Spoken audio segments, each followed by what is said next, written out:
Hello and welcome back to another financial audit. Let's dive into TikTok and a few tips from TikTokers. Let's watch this one here. We were at the idea or topic of debt. So this one is titled Money/Debt Are Not Moral. I don't exactly know what she means with that. Money indeed does not have a moral, but if she means with that they are not morally correct, then I guess we can agree to disagree on that. If there wouldn't be money, then you would have a very difficult time transacting goods and services. But let's dive into whatever she has to say. I have $40,000 in credit card debt. 40. So let's talk about it. First of all, that is a statement that I thought I would be taking to my grave. I never thought I would tell another soul. And in fact, until today, I have never told another soul about my struggles with credit card debt because this is not the beginning. If we rewind all the way back to about 19 or 20-year-old Lana, that is when my journey with credit card debt began. I was 19 years old and I was dating a man who was 31, and he did not support me or help me financially in any way, and I was trying to live his lifestyle off my minimum wage job, and I was living outside my means, to be quite frank. I got myself into credit card debt. I stayed in credit card debt until I was about 21, at which point I was able to pay it off over the course of just like really cutting back and being very diligent about making as many extra payments as I could to my debt. And then I got out of it and I was like, oh my gosh, that's the most freeing thing. I'm never doing that again. And then I did. And then I paid that debt off. And you know what? I repeated the cycle again.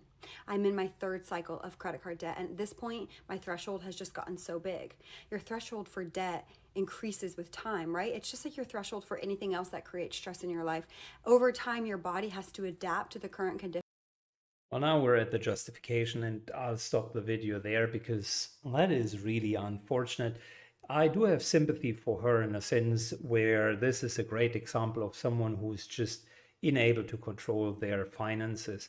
And I guess what I don't understand is why you would have the inability to not control your finances and then still have no shame to get yourself ready, put the makeup on, and share that with the world. What to which end or to which means do you want to do that, unless you are taking accountability and saying, here's what I've learned out of it. But instead of taking accountability, the first minute of the video just talked about, listen, I was young, was living above my means, the typical I was young and stupid excuse. And then I repeated the same cycle twice, but even worse, which is the saying kind of goes, fool me once, shame on you, fool me twice, shame on me. So fool me thrice, more shame on me, I suppose.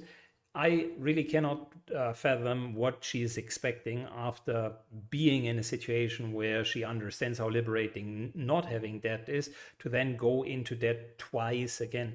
The level of consumerism that you need to have in order to know how bad it feels to be in that situation, and then still voluntarily go into that is mind-boggling.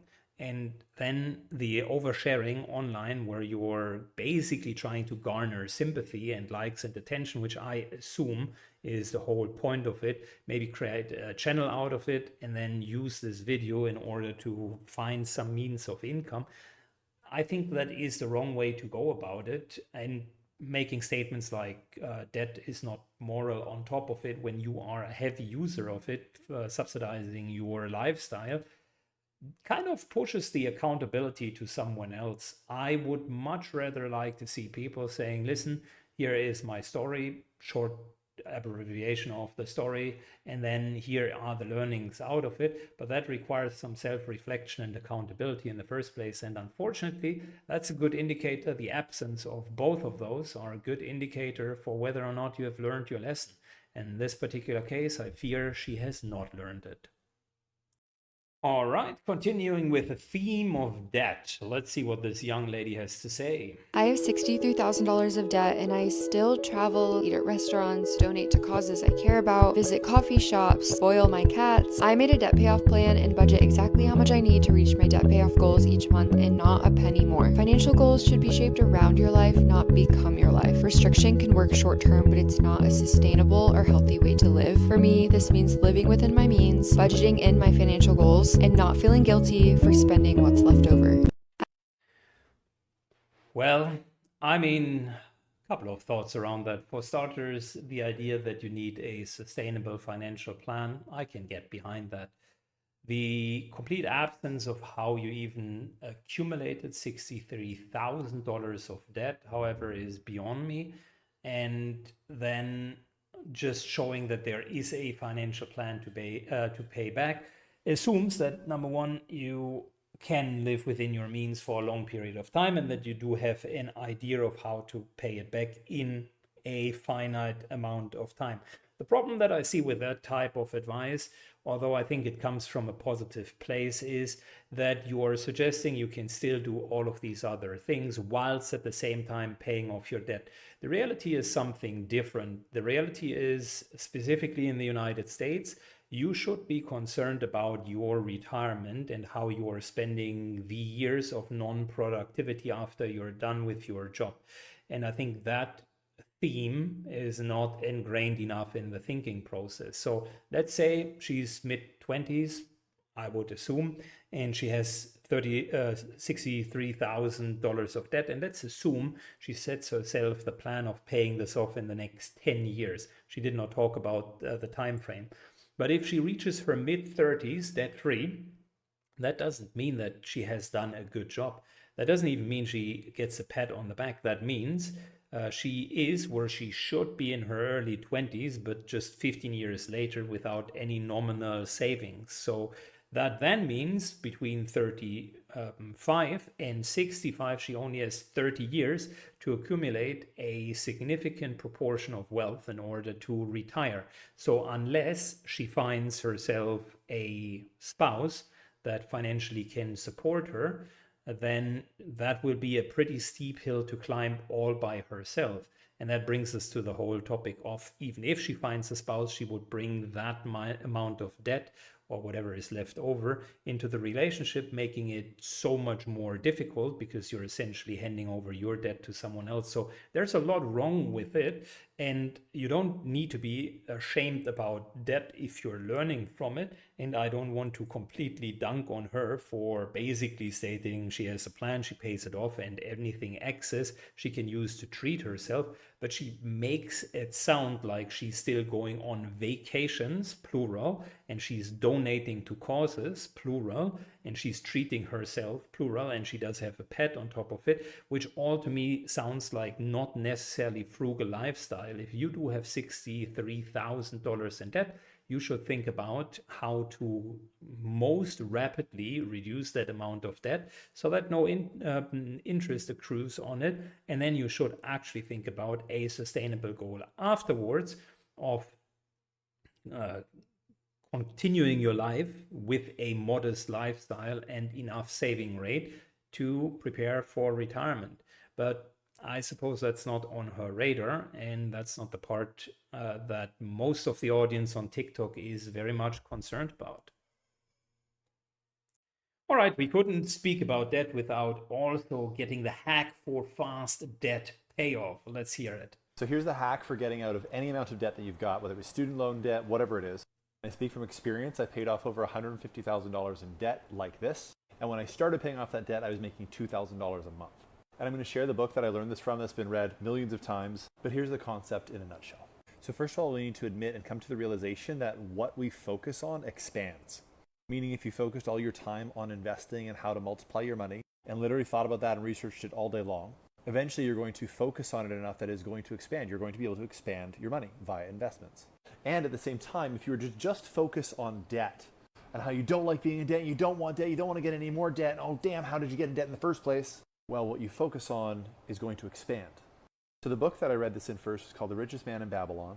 And what it teaches is that while most people try to put every cent that they earn toward a debt they have, the actual approach is to put at least 10% of your income aside for investments first before paying a dime in debt, then forcing yourself to pay at least 10 to 20% of your income toward the debt and no more, while using the rest to live on.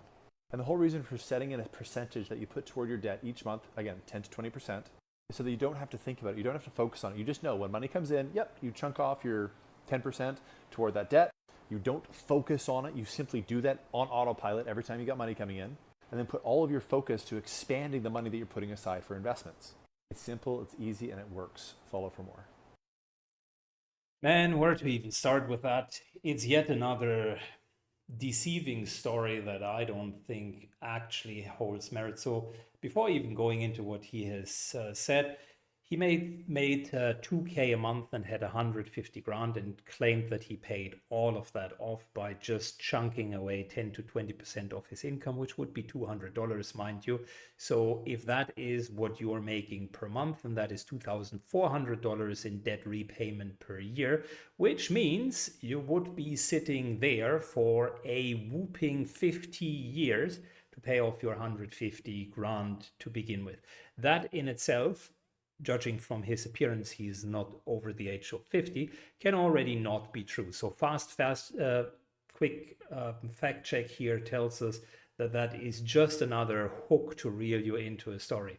Secondly, the book Richest Man of Babylon, which I'm sure he has cross-read but not fully read, talks about a merchant that is using debt in order to leverage his investments. Mind you, already having had money before that and not being in personal consumer debt 150 grand.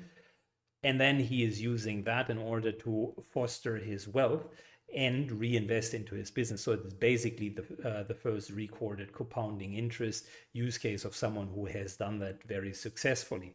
Now, to take that completely out of context and to suggest to someone who is in such staggering amounts of debt to then focus on investments and read about that all day long to become the best investor that they possibly can be is, I think, bafflingly bad financial advice. If you are 150 grand in debt, chances are that you are not a very financially literate person. And whilst I am very much for getting financial literacy and studying that, I don't think that your main priority should be where do I get the most return on my investments and how do I foster more of my money and how do I gain more and more returns every single year. Whilst that is interesting for someone who actually does have funds, to compare different asset classes, it is not necessarily interesting for someone who does have a staggering amount of debt. Chances are that you will need very basic advice around how to spend less, how to be more disciplined around your spending habits, and actually start repaying your debt. Because what he again leaves out conveniently is they all talk like the 150K debt wouldn't accrue any interest whatsoever. Let's assume, just for the sake of the argumentation, that you do have a moderate interest rate. It's a combination of student loan, auto car payments, maybe a little bit of a mortgage, and maybe a bit of credit card debt. So the typical American combination of acquiring debt.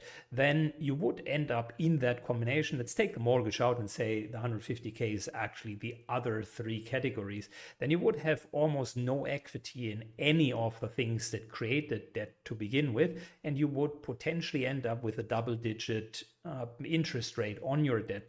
In order to create a double-digit interest rate on the investment side, you would need to either go into ultra risky investments, or you would need to have access to investments that typically have a ticket size that you could never even dream of entering, because they are typically reserved for ultra high net worth individuals and are not retail customer investments to begin with.